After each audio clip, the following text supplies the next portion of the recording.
Comment supprimer des doublons à l'intérieur d'une base de données en un clic sur Excel? Bonjour à tous, c'est Alex d'excelformation.fr et dans cette vidéo, nous allons revenir sur une méthode que nous avions découverte la semaine dernière qui nous permettait de supprimer les doublons contenus dans une base de données. Ici, nous allons vouloir aller un cran plus loin en voyant comment effectuer cette suppression de doublons en un seul clic en créant une petite macro VBA que nous allons automatiser avec l'enregistreur de macros. Alors vous trouverez très régulièrement de nouvelles vidéos sur la chaîne, alors pensez à vous abonner et surtout à activer la clochette de notification afin d'être sûr de ne manquer aucune astuce et de devenir rapidement un pro d'Excel.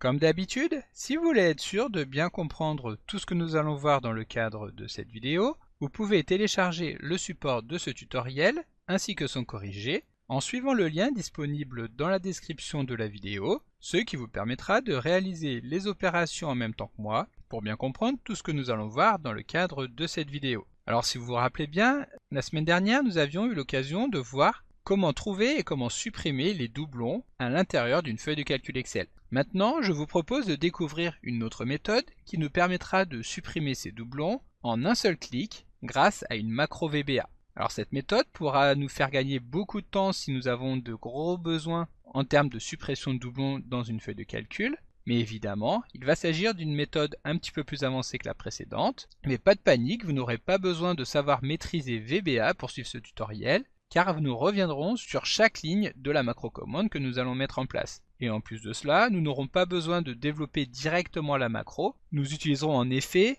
Excel afin de pouvoir mettre en place le développement de base de notre macro que nous n'aurons plus après qu'à modifier légèrement. Alors tout d'abord, il faut savoir qu'une macro VBA est un programme que nous pouvons enregistrer dans Excel qui va permettre d'automatiser une série d'actions. Cela va nous permettre de gagner du temps en automatisant des tâches répétitives et en évitant d'éventuelles erreurs de développement. L'enregistreur de macro est en effet une fonctionnalité d'Excel qui permet d'enregistrer les actions que nous allons effectuer à l'intérieur d'Excel afin de les traduire et de les transformer en une macro VBA. Pour enregistrer la macro de suppression des doublons, nous allons tout d'abord devoir appuyer sur le petit bouton que nous avons en bas à gauche dans la barre d'état qui va permettre d'afficher la fenêtre d'enregistrement de macro. Ensuite, nous allons donner un nom à notre macro, par exemple supprimer doublon, et nous choisissons l'endroit où nous voulons l'enregistrer, donc ici, nous allons vouloir l'enregistrer dans ce classeur. Cela étant fait, nous pouvons appuyer sur OK afin de lancer l'enregistrement de macro. Et donc maintenant, tout ce que nous allons faire à l'intérieur de notre feuille de calcul sera enregistré automatiquement en macro commande VBA. Cela va donc nous permettre de revoir très rapidement ce que nous avions vu la semaine dernière, à savoir que pour supprimer des doublons d'une feuille de calcul, nous commençons par sélectionner les cellules, puis nous allons nous rendre dans le menu Données afin de cliquer sur Supprimer les doublons. Ici, nous choisissons donc de mettre en place une suppression des doublons par rayon et par montant de CA. Alors bien entendu, si vous voulez plus de détails sur les différentes fonctionnalités que nous avons ici, je vous invite à aller consulter la vidéo de la semaine dernière, dont vous retrouverez le lien dans la description de cette vidéo. Voilà, donc ensuite nous cliquons sur OK pour qu'Excel supprime automatiquement les doublons, c'est-à-dire les cellules qui se répètent sur les deux colonnes. Cela étant fait, nous validons en appuyant sur OK, et ensuite nous pouvons arrêter l'enregistrement de la macro en cliquant sur le petit carré qui se trouve en bas dans la barre d'état à la place du bouton d'enregistrement de la macro. Alors par défaut, la macro de suppression des doublons que nous venons d'enregistrer va effectivement supprimer tous les doublons contenus dans la sélection, mais non pas en fonction des nouvelles cellules que nous allons sélectionner,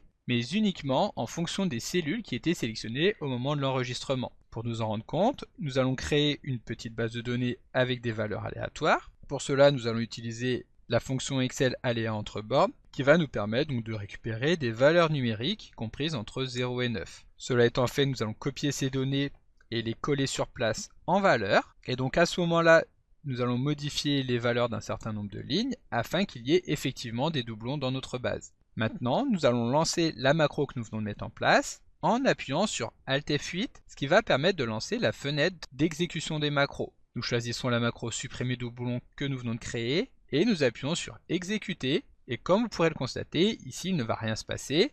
Excel va au contraire sélectionner les cellules telles que nous l'avions à l'intérieur de notre enregistrement de macro. De la même manière, imaginons que nous souhaitions dupliquer une ligne en la collant juste en dessous, et même si nous sélectionnons donc d'autres cellules à l'intérieur de la feuille de calcul, lorsque nous allons relancer la macro, ce sont toujours les cellules de notre tableau d'origine qui seront supprimées. Pour supprimer spécifiquement les doublons des cellules que nous avons à nouveau sélectionnées, nous allons donc devoir modifier la macro. Pour cela, nous allons lancer VBE, donc VBE pour Visual Basic Editor, qui est l'outil de développement des applications en VBA. Alors il existe plusieurs options pour lancer cet outil, la plus simple étant d'utiliser le raccourci clavier Alt et F11. Ensuite, depuis la fenêtre de navigation de projet, nous allons ouvrir le répertoire module et double-cliquer sur module 1 afin de retrouver la macro commande que nous avons générée automatiquement grâce à l'enregistreur de macro. Ensuite, nous allons modifier légèrement le code de cette macro. Tout d'abord en supprimant la ligne range a7b14.select qui donc sélectionnait les cellules de notre tableau. Ici, étant donné que nous voulons que la sélection que nous avons mise en place juste avant de lancer la macro soit toujours celle qui va être utilisée, nous n'avons pas besoin d'effectuer une nouvelle sélection. Et en plus de ça, pour agir directement sur la sélection, nous allons retirer le ActiveSheet.range et le remplacer par Selection, qui va donc générer un objet de type range avec les cellules sélectionnées. Ici, donc, nous allons saisir le XLIS juste à la suite de l'argument header. Maintenant, nous allons également modifier l'argument columns que nous allons passer à 1, ce qui signifie que nous allons vouloir lancer une analyse des doublons uniquement sur la première colonne. Donc si nous revenons ici, nous pouvons par exemple voir que nous avons la valeur 5 qui va se répéter 2 fois, la valeur 4 va elle aussi se répéter, et si nous lançons une analyse avec notre macro en sélectionnant toutes les valeurs que nous avons ici dans notre base, nous allons pouvoir constater que Excel va effectuer donc la suppression des lignes à partir uniquement de la première colonne. Ici donc évidemment les 7 ont bien été supprimés, également Excel a supprimé les 4, en revanche nous pouvons constater que le 5 est toujours présent, étant donné que celui-ci est sur la première ligne, Excel va considérer qu'il s'agit non pas d'une valeur de la colonne mais de l'entête de celle-ci. Nous allons donc revenir dans notre macro et demander à Excel de ne pas forcément considérer qu'il y a un en-tête, mais d'effectuer une analyse afin de voir si oui ou non nos données comportent un en-tête. Pour cela, nous allons remplacer le XLIS par un XLGuess. Si nous relançons une nouvelle fois notre macro, en sélectionnant toutes les cellules, en appuyant sur Alt F8 et en lançant la macro supprimer les doublons, cette fois-ci, la deuxième ligne qui contenait les valeurs 5 a bien été supprimée. Donc nous pouvons constater qu'Excel a bien supprimé ces lignes, alors que les valeurs que nous avons sur les autres colonnes étaient différentes. Si nous voulons lancer une analyse sur l'ensemble des colonnes sélectionnées, alors nous allons devoir modifier donc la valeur de l'argument columns que nous avons ici, afin de lui retourner une liste de toutes les colonnes qui se trouvent donc dans notre sélection, c'est-à-dire que nous allons lui renvoyer un tableau avec les valeurs 1, 2, 3, 4, 5 et 6 par exemple si nous avons 6 cellules sélectionnées avant de lancer la macro. Cette liste devra alors prendre la forme d'un tableau VBA, c'est-à-dire un array, et donc nous allons devoir ajouter quelques lignes avant de lancer la macro. Donc nous allons nous placer juste au-dessus, ici nous pouvons supprimer le commentaire. Étant donné qu'il s'agit de valeurs avec une apostrophe, ces cellules ne seront pas prises en compte dans le cadre de l'exécution de la macro. Ensuite, nous allons déclarer deux nouvelles variables. La première variable que nous allons appeler liste colonne, qui va être le tableau dans lequel nous allons stocker les numéros de colonne, à partir desquels nous allons vouloir supprimer les doublons. Nous allons typer cette variable en tant que integer, c'est-à-dire en tant que nombre entier. Nous allons ensuite déclarer une deuxième variable que nous allons appeler i, et que nous utiliserons un petit peu plus tard pour passer en revue toutes les colonnes sélectionnées. Nous allons également typer cette variable i en tant que integer. Ensuite, nous allons dimensionner le tableau liste colonne que nous venons de déclarer pour que sa taille corresponde au nombre de colonnes sélectionnées par l'utilisateur, ce qui nous permettra ensuite de pouvoir y stocker les numéros des colonnes qui correspondent. Pour dimensionner un tableau, nous utilisons ici le mot-clé redim, suivi du nom donc de la variable, à savoir liste colonne, et entre guillemets, nous allons venir saisir le nombre de colonnes sélectionnées par l'utilisateur. Pour cela, nous allons pouvoir appeler l'objet selection, que nous avons vu un petit peu plus tôt, et pour connaître le nombre de colonnes sélectionnées, nous allons appeler le sous-objet columns, et appeler la propriété count, afin d'obtenir le nombre de colonnes de notre sélection. Alors ici, une petite particularité propre au langage de développement VBA, c'est que les index commencent par 0. Donc ici, si nous avons 6 colonnes, cela voudra dire que nous allons devoir lui affecter une valeur de 5, étant donné que le 0 va prendre la première position. Donc ici, nous allons retirer 1 à ce résultat. Et enfin, nous allons pouvoir mettre en place notre boucle for, qui va nous permettre de parcourir toutes les colonnes sélectionnées, afin d'y stocker le numéro dans le tableau liste colonne. Donc pour rappel, une boucle for permet de répéter une ou plusieurs instructions un nombre de fois défini, Nous n'allons pas trop nous étendre donc sur cette fonctionnalité, mais si vous voulez en savoir davantage, vous retrouverez dans la description de la vidéo le lien vers un article qui est dédié aux boucles for. Donc ici, nous allons vouloir répéter notre boucle un nombre de fois qui va correspondre au nombre de colonnes que nous avons sélectionnées. Donc nous allons commencer par donner la valeur de 1 à notre variable i que nous avons déclarée juste avant, et nous allons vouloir que celle-ci ait pour valeur maximum le nombre de colonnes que nous avons dans notre sélection, donc selection.column.count. Puis pour finir, donc nous allons affecter à notre tableau liste colonne au niveau de l'index qui va correspondre à la valeur de i-1, i-1 car pour rappel nous commençons à 0 et non pas à 1, nous allons vouloir affecter donc la valeur de la variable i. Ensuite, donc, nous pourrons fermer notre boucle avec un next. Et maintenant, il nous suffira de venir insérer en tant que valeur de l'argument columns la valeur de notre variable listColon.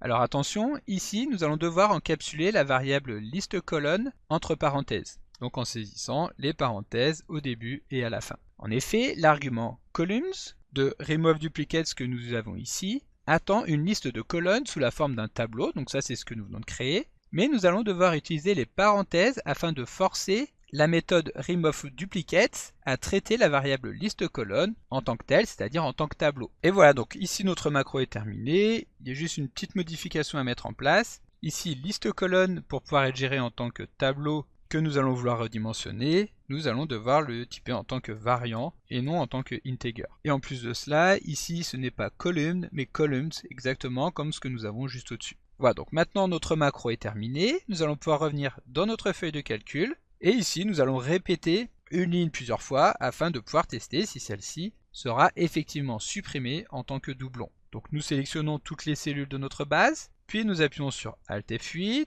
nous choisissons la macro supprimer doublon, et nous cliquons sur exécuter. Ici, Excel a bien identifié que toutes les lignes avec la valeur 7 sont effectivement des doublons qui se trouvent sur l'intégralité de notre base. Évidemment, il suffirait que seule une cellule soit différente. Donc par exemple ici, nous allons conserver qu'une seule ligne avec uniquement des 7. Et maintenant, lorsque nous allons lancer la macro supprimer doublon, nous allons pouvoir constater que ici, Excel a bien compris qu'il s'agissait de deux lignes différentes. Maintenant, si nous sélectionnons une seule colonne à l'intérieur de notre base de données, Excel va effectuer l'analyse non pas sur l'ensemble des cellules, mais uniquement sur la colonne qui est sélectionnée. Donc si nous lançons notre macro supprimer doublon, Excel va bien limiter la suppression des doublons sur ce que nous avons sélectionné.